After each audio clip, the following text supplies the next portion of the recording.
prazer a gente fechar esse ciclo nosso da semana, que não é mais semana, era o dia, né? Agora já passou, depois passou a semana, agora é o mês. E a gente já sabe que tem CRES fazendo em junho. Quer dizer, daqui a pouco é o ano inteiro comemorando o dia do serviço social. Hoje a gente vai discutir um tema bastante polêmico, específico, às vezes específico para a nossa assistentes sociais do sistema prisional, que é exame criminológico. Todas são do curso? Vocês são? Estudantes? De vocês, né? Trouxeram logo a prole. As professoras gostam que fiquem todos os estudantes pertinho para dar apoio, isso é legal. Então a gente vai discutir um pouco do exame criminológico, com posições a favor, tem posições contra. A gente vai tentar elevar o debate aqui para que a gente entenda um pouco esse exame criminológico e como está sendo esse exame criminológico. Só queria passar para vocês que essa maratona de eventos que a gente fez no mês de maio, a gente fez 48 atividades em 21 dias, em 28 locais diferentes. Quer dizer, então a gente quase percorreu o estado do Rio de Janeiro todo, pegando norte, sul, né, do estado inteiro. A gente sabe que tem uma posição bastante conturbada em relação ao exame criminológico. Eu que tenho minha posição, porque eu sou assistente social do sistema prisional há 28 anos, então eu tenho uma posição sobre o exame criminológico, até que ponto o exame criminológico é favorável à libertação do sujeito em progressão de regime ou livramento condicional. E aí a gente vai discutir um pouquinho mais sobre isso hoje aqui com essas duas grandes mestres, que é a professora Lobélia, né, que hoje já é da Unirio, né, Gal, a Bessa, temos uma companheira da Unirio, e professora Rosane, meu Deus, porque é Rosiméria, Rosiane, muitas Roses, que também é professora universitária, da Unipli e da UF, substituta, mas também são as duas do sistema prisional, companheiras dessa discussão. A casa de vocês, eu não sei quem vai falar primeiro, vocês se decidem. Eu posso falar primeiro. Bom dia, gente. Tá bom assim ou vocês querem que use o microfone? Então, assim, o tema que a gente vai discutir hoje foi isso que a Nicole falou, desafios do Estado Penal, pensar o exame criminológico, né, e os conselhos da comunidade, que aí vai ser um debate, né, para o horário da tarde. Pensando um pouquinho como organizar a nossa manhã de hoje, e aí eu conversava até com a Rosane sobre isso, né? A gente sempre espera que venha ao público do sistema, mas é claro que a gente sabe que também participa desse momento alunos, né? Pessoas que têm um interesse inicial por essa área ocupacional do serviço social e que muitas vezes escuta a palavra exame criminológico e não tem muita clareza do que é esse exame. Então vocês vão ver que a minha apresentação ela tem 3 momentos, né? Um primeiro momento que a gente vai discutir um pouquinho o que é o exame criminológico, e aí eu vou falar um pouquinho até da mudança que a gente teve da legislação, e que falar de exame criminológico a gente se reporta a questão da perícia social e como que essa perícia social ela tem que ser organizada. Depois, no segundo momento, eu vou falar da minha experiência no sistema prisional, e aí hoje eu sou assistente social de uma unidade que é a Penitenciária Industrial de Geraldino Bandeira. Então eu vou falar como que a gente faz o exame criminológico nessa unidade, já apontando alguns desafios, algumas possibilidades e algumas limitações que a gente tem nesse campo socioocupacional. E num terceiro momento a gente levantar um pouquinho, né, das polêmicas e das questões que o exame criminológico envolve. Vocês vão ver também ao final dos slides vai aparecer que a referência bibliográfica utilizada foi a argumentação e até a base teórica da Yamamoto, quando ela faz a discussão dos desafios, né, e do trabalho de serviço social no próprio cenário contemporâneo, e uma discussão da Miriam Guindani, que eu não sei se vocês já ouviram, né, professora, e ela tem um debate também sobre a questão da perícia social.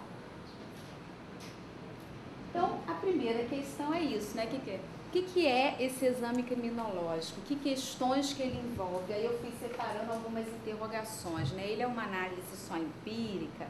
É uma análise teórica?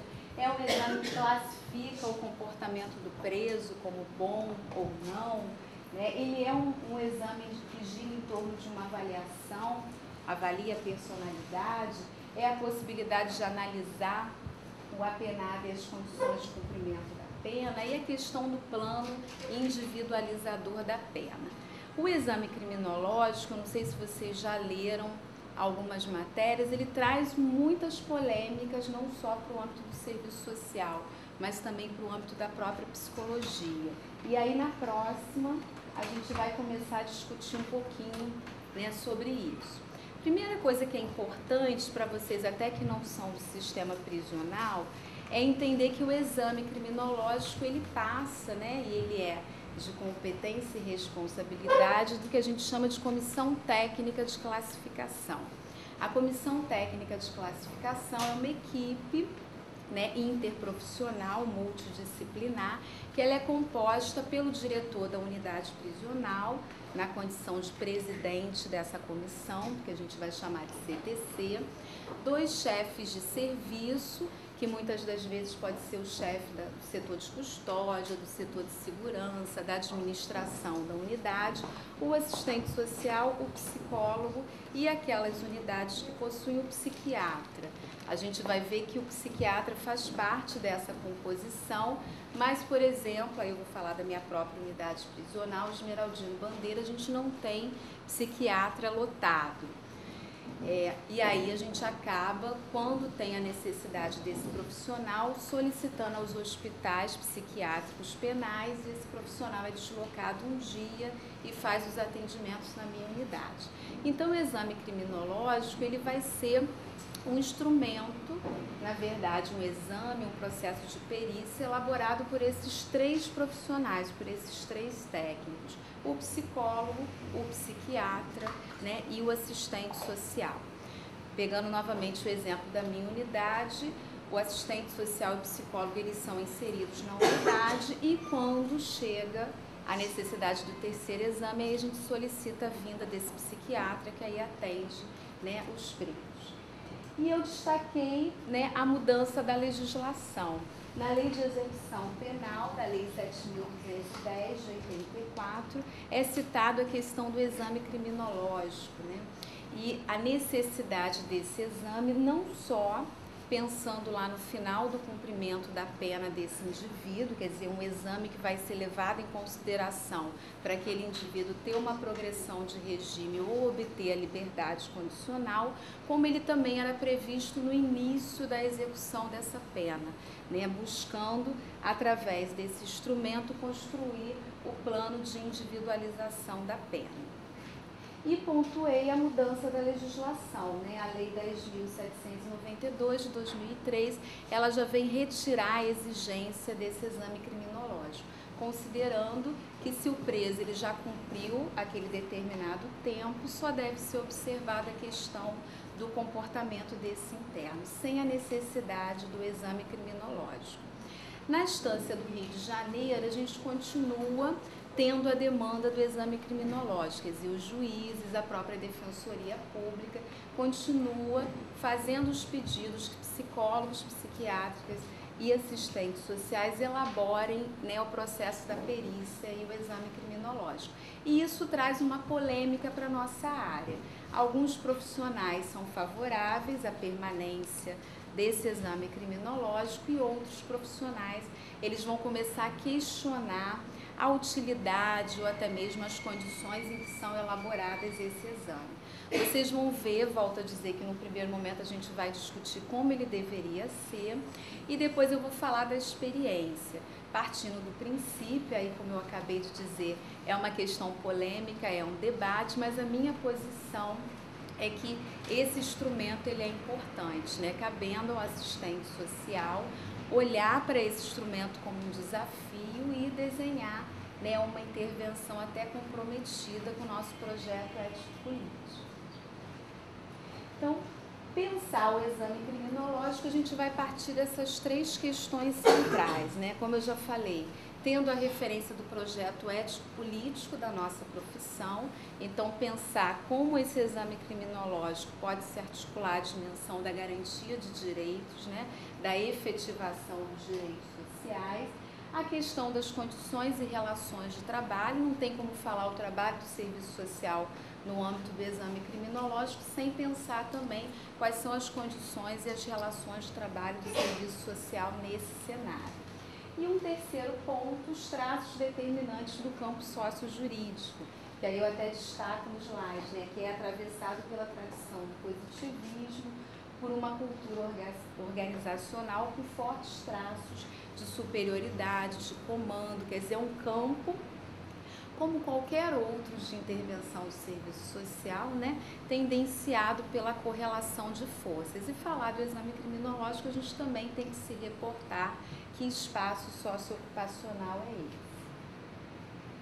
Ainda pensando na questão polêmica, né, do exame criminológico, eu destaquei essa fala da Yamamoto, que eu acho que ela é extremamente relevante, quando ela fala, ainda que não dispondo de poder decisório legal, no julgamento das situações enfrentadas, prerrogativa que é do juiz, o assistente social, na condição de especialista, exerce no Poder Judiciário, dentre outras funções, a de perito, ou seja, de um assessor como parte de uma equipe interprofissional, contribuindo para a informação dos processos. Então, só para a gente pensar, né, que o exame criminológico, necessariamente, ele não tem que ter uma condição classificatória, determinante, né, ou de questão de julgamento, mas, na verdade, ele é algo que vai envolver o processo da perícia social, envolvendo um estudo social, um laudo social. No sistema a gente usa mais, né, a terminologia do relatório social e a emissão de um parecer social. Existe, de alguma forma, investigando, explorando, né, olhando minuciosamente as condições históricas e de vida social daquele indivíduo e instrumentalizando, né, essas informações. Nesse sentido, a gente vai começar a pensar um pouquinho o que são essas palavras, né? Falar de perícia é a mesma coisa que falar de estudo social, é a mesma coisa que falar de laudo social, é a mesma coisa que falar de parecer social. E aí a gente vai começar a discutir que a perícia social é o processo como um todo, né? É pensar o assistente social como um especialista que vai passar por um processo de coleta de informações, né, sobre a vida daquele preso, daquele indivíduo, e a partir dessa coleta de informações organizar o laudo e o parecer social. Nesse sentido, o que a gente está chamando, né, de estudo social, de laudo e de parecer? O estudo social é justamente o processo minucioso dessa investigação, é você levantar todas as informações sobre a vida daquele preso, né? E ao levantar essas informações, eu até destaquei isso, né, no outro slide, levantar as múltiplas expressões da questão social que estão presentes, né? Levantar a trajetória de vida dele e, é claro, enfatizando esse preso com a condição de sujeito.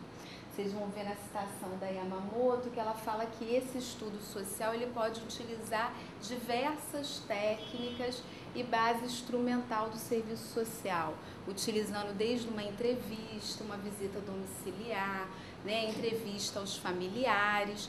No caso específico do sistema penitenciário, a gente vai, né, daqui até o final da manhã de hoje, discutir que muitas vezes a confecção, né, do relatório do parecer social se dá através das entrevistas, mas nos outros campos da área